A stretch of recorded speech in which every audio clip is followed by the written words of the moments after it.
Chris Denari from the Indiana Pacers joins us now. We were just lamenting the weather, and it's not getting better. But yesterday was, warm, nice warm day. Next Wednesday is going to be okay, and then 2 Wednesdays from now we get back to the warm weather. Wednesday seems to be the special day, but it's basketball season. It doesn't really matter, Chris, because they're still playing inside. Yeah, well, you know what was interesting is last Saturday was the boys' state finals at Gainbridge Fieldhouse, and it snowed. Usually snow is reserved in March for sectional week, but we got a blustery of snow on Friday. So that was interesting. But it's been an interesting week for me, Jim, from the standpoint, if you look at the Pacers games, it's been a rough stretch against some good teams. Last night, the Pacers were down 50-19. They were down 31 points early in the second quarter and came back and led in the third and fourth quarter against Denver and then fell short by 7. But on Saturday night, lost by 40 in Toronto in a game that was delayed over an hour because of an electrical fire in the roof of the Scotiabank Arena. So is that? Yes, I forgot. It was a Pacers game. I saw that. Yeah, I forgot. When I saw that, I'm like going, wait, what? We were on the air the whole time. Didn't take a break. We had some features to run, but what had happened is there was a speaker up in It caught fire, didn't it? It caught fire, and it's funny. I spent some time with Calbert Cheney the other day after practice, and we were talking about it because we weren't there. We were in the studio. And I said, Calbert, what was it like? He said, well, it was really odd because you could smell like smoke, but the game kept going on. It was a smoky smell. And they started evacuating people behind one of the baskets. And he goes, at first we thought maybe there was a fight or an incident in the stands. And they were, and then all of a sudden they just deemed that they were going to need to evacuate the building. And they sent both teams to the locker room. And then when the teams ended up coming back about an hour and 5 minutes later, they finished the game, but with no fans. So it was eerily similar to playing games, during COVID when you didn't have fans. So, yeah, just a real interesting week. It's been a tough stretch for the Pacers. They're either having 8 or 9 guys available. They only had 9 last night because of all the injuries they have. And I'll tell you what, Jim, I give it to that group because they played their butts off last night and the crowd responded. We're sitting there at 50-19. You're thinking, my gosh, what's going to happen here?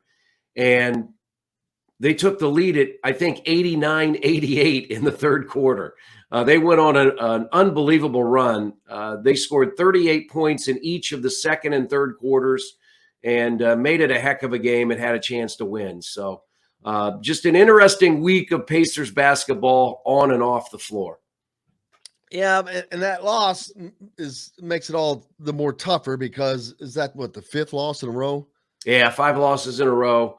Is that the most they've lost in a row this season? No, we lost 7 in a row earlier in the year.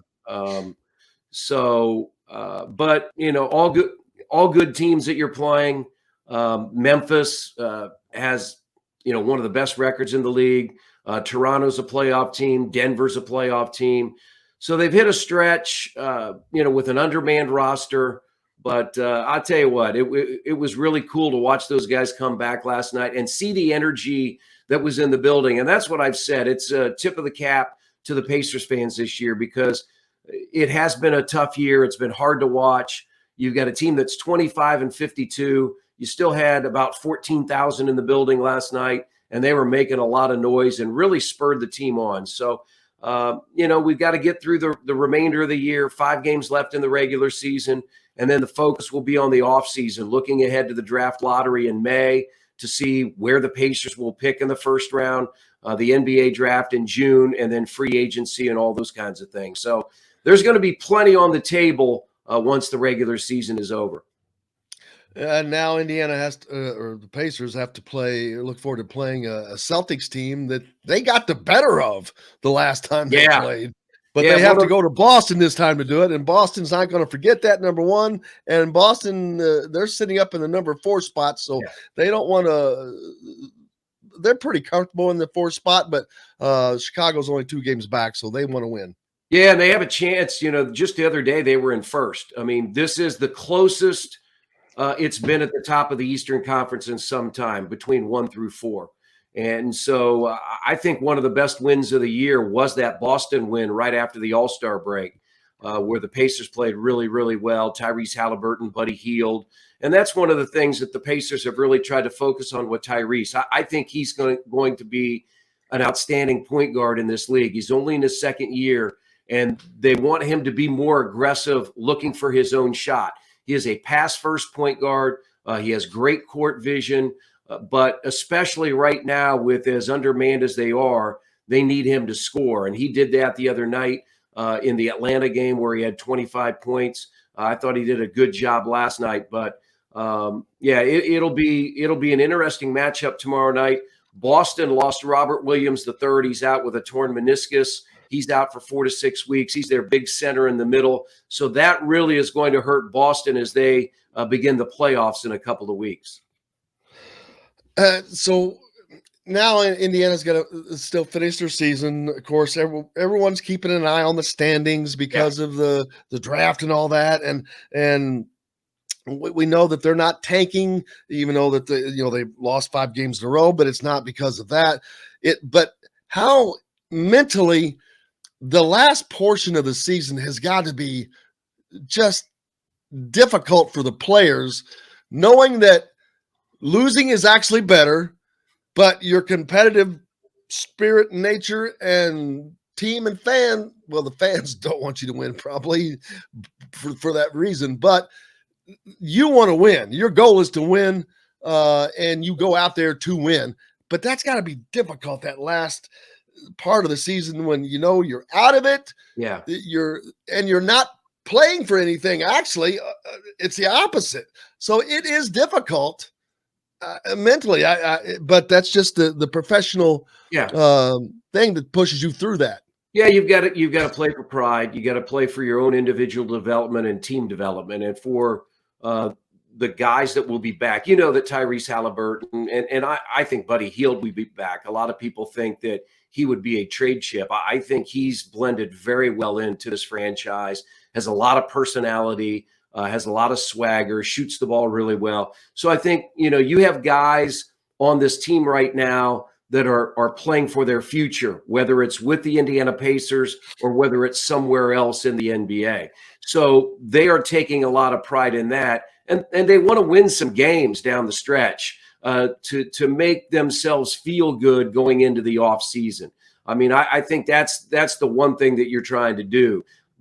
At the same point, that you are vastly undermanned. I mean, last night you're trying to deal with Nikola Jokic, who is the reigning MVP, probably could be the 2-time MVP when all is said and done, and a loaded Denver roster that is up near the top of the Western Conference.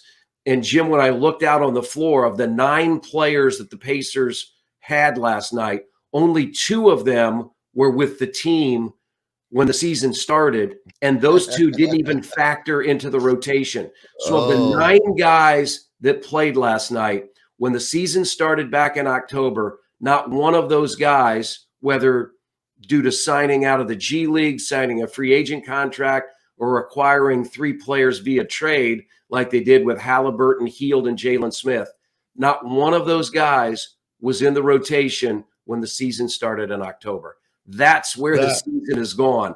And Rick Carlisle said this, I thought, very well the other night. And this is a testament to Justin Anderson, who played at Virginia. He's a talented NBA player. He was a first-round draft pick back in 2016, but he's on his 3rd 10-day contract. And last night he started his 6th game. So that's where the Pacers are right now, having to rely on, 10-day contract guys to start games. An excuse, I guess, but that's just the reality that the Pacers are living in right now. Yeah, it's a tough place to be, as the playoff hopes long ago faded, but we'll see how what happens as as the rest of the season transpires. Staying healthy and actually learning to play together is huge for this team, because while there will be some change next year, Yeah. the core is basically set, I would think, right? Yeah, I think for the most part. I mean, I think this is going to be an intriguing summer to see what the Pacers do, because they have definitely charted a new direction. When they made the move to trade Domantas Sabonis to Sacramento, that basically said, look, what we were trying worked for a while, and it did a couple of years ago. They were a 45, 48 win team, getting to the playoffs as the 4th or 5th seed. They just couldn't advance to the first round. So they felt like it had been capped with where they are. We need to forge a new direction. And they have done that by basically putting the ball in the hands of Tyrese Halliburton and saying, you are now our leader. So I think all chips are on the table this summer for what the Pacers do in the draft, in free agency, as they prepare for next season.